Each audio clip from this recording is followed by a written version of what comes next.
देखिएगा 15वें अध्याय का 16 और 17 में 3 पुरुष हैं, 3 भगवान हैं, 3 ब्रह्म हैं। अध्याय नंबर 15 का ये श्लोक नंबर 16 यहाँ पर है।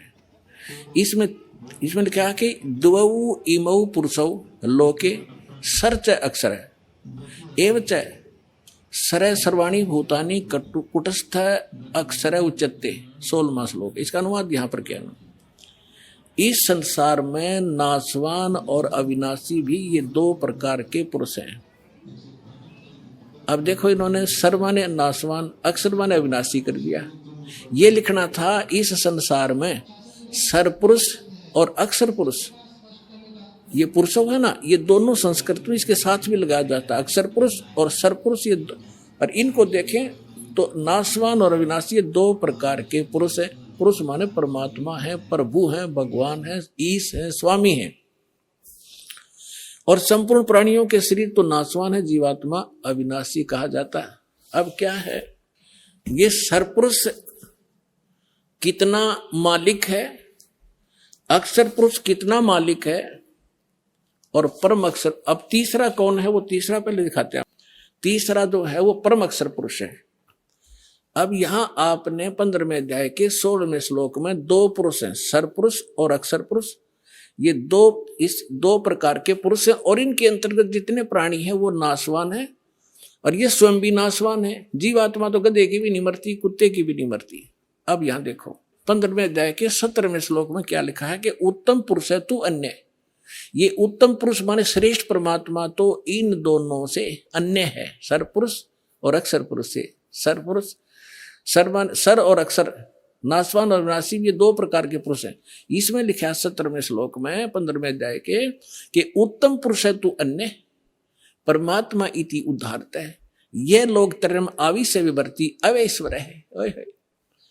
उत्तम पुरुष तो अन्य ही है, इन दोनों से कोई और है, वो श्रेष्ठ भगवान परम अक्षर ब्रह्म तीसरे नंबर का। उत्तम पुरुष तो अन्य ही है जो तीनों लोकों में प्रवेश करके सबका धारण पोषण करता है। अविनाशी परमेश्वर परमात्मा इस प्रकार कहा जाता है। इसी 15वें अध्याय के प्रथम मंत्र में ये देखिएगा, 15वें अध्याय का प्रथम मंत्र में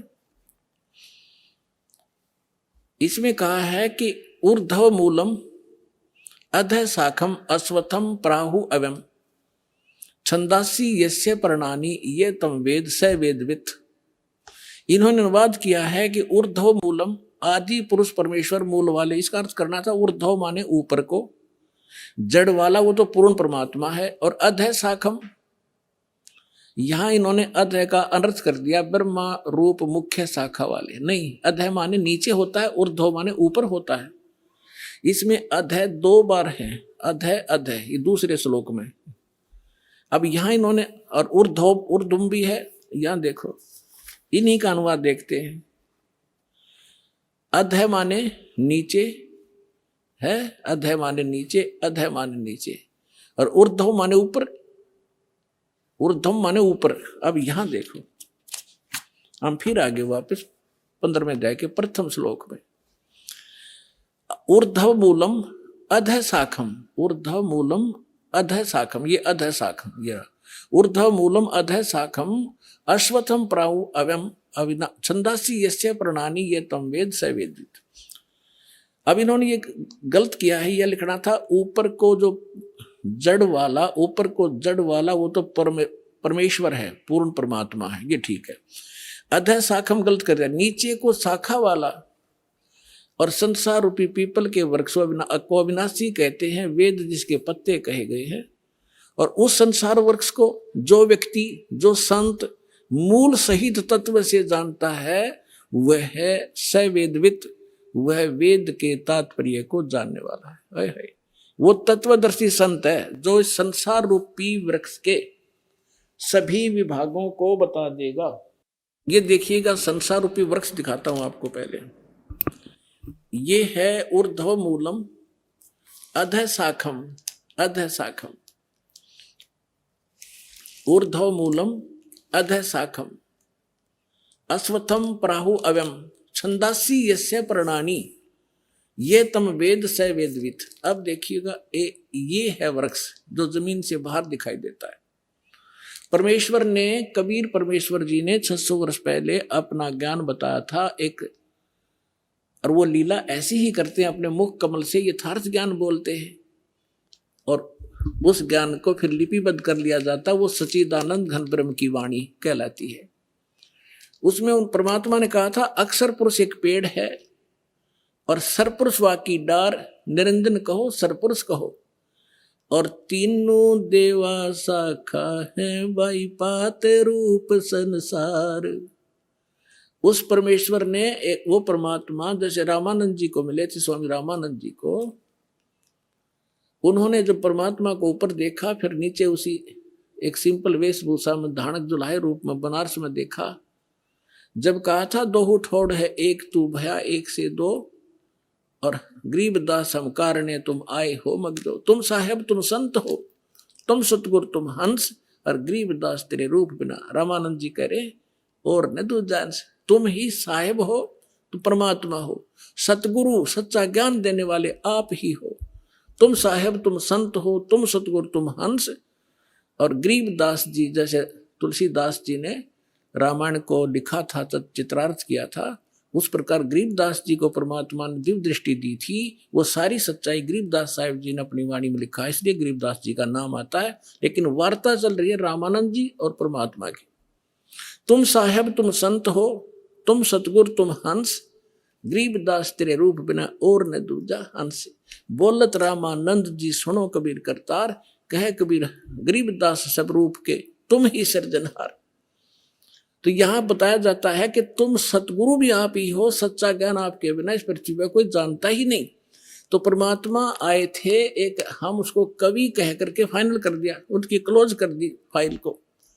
अब फिर खोल लेंगे जब देखियो लाल की पहचान होने के बाद आपको पता लगेगा लाल कौन है।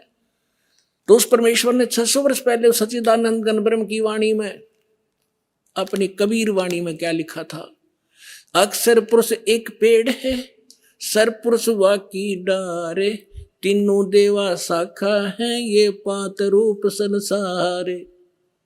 और वे गीता क्या कहती है 15वें अध्याय का प्रथम मंत्र, कि जो संत इस उल्टे लटके संसार रूपी विभाग वृक्ष के सभी विभाग पत्तों सहित जड़ से लेकर पत्तों तक बता देगा, वो तत्वदर्शी संत है। पहचान बताई है तत्वदर्शी संत की। अब देखिएगा, ये है पूर्ण परमात्मा, ये परम अक्षर ब्रह्म है, ये ऐसे देंगे। ये है जड़ जो मूल है, ऊर्ध्व मूलम, ये परम अक्षर ब्रह्म है, पूर्ण ब्रह्म परमेश्वर। और ये तना अक्षर पुरुष, ये जो बाहर दिखाई देता है ये तो अक्षर पुरुष है तना, और इससे एक मोटी डार निकली है, वो सरपुरुष समझो, सरपुरुष। और ये तीन रजगुण ब्रह्मा सतगुण विष्णु उत्तम गुण शिवजी रूपी ये तीन शाखाएं, और ये पात रूप संसार है। ये पात रूप हम हैं आगे, और मूल कौन है, ये स्वयं है परमात्मा, ये स्वयं है परमात्मा। ये देखिएगा ये कौन है, ये कबीर साहिब है, पूर्ण ब्रह्म कबीर साहिब परम अक्षर ब्रह्म। ये सारे संसार के आधार हैं, ये सबके धारण पोषण करने वाले हैं। जैसे वृक्ष की, जैसे संसार रूपी वृक्ष की जो परवरिश होती है वो जड़ से होती है। अब दास आपको जहां लाना चाहता है वहां लाएगा। गीता अध्याय नंबर 15 के श्लोक नंबर 1 आपने पढ़ लिया, इसमें स्पष्ट कर दिया कि तत्वदर्शी संत कैसा होगा। ये देखिए, ये है 15वें अध्याय का प्रथम श्लोक। इसमें बताया है कि ऊर्ध्व मूलम अधः शाखम अश्वत्थम प्राहु अवम छंदासी यस्य प्रणानी ये तम वेद सवेदविद। ऊपर को जड़ और नीचे को तीनों गुण रूपी शाखा वाला, ये इसको सारा कंप्लीट मिलाकर हम पढ़ेंगे ना। ऊर्ध्व मूलम अधः शाखम, नीचे को शाखा वाला पढ़ो इसको। और अश्वत्थम यानी संसार रूपी पीपल के वृक्ष को अविनाशी कहते हैं। वेद, ये वेद नहीं है। जैसे छंद का अर्थ होता है विभाग, किसी एक शब्द का एक ही अर्थ नहीं होता, कि जो इन सभी छंदों को, सभी विभागों को तत्व से जानता है। सरपुरुष कौन पोर्शन है इस संसार रूपी वृक्ष का, मूल कौन है और डार कौन है, शाखा कौन है, जो इन सभी को जानता है वह सवेदवित, वो तत्वदर्शी संत है। तो परमेश्वर ने 600 वर्ष पहले बताया, इस दास ने परमात्मा से प्राप्त इस ज्ञान को आपके रूबरू कराया। अक्षर पुरुष एक पेड़ है, सरपुरुष वा की डार, और तीनों देवा शाखा है, ये पात्र रूप संसार। तो यहां इस श्रीमद् भगवत गीता भी यही बताती है कि तीनों गुण रूपी, यहां देखिए आगे 15वें अध्याय का ये दूसरा मंत्र आप देखिएगा, उस संसार वृक्ष की तीनों गुण रूप है। पुण्यात्मा ये सदग्रंथ है।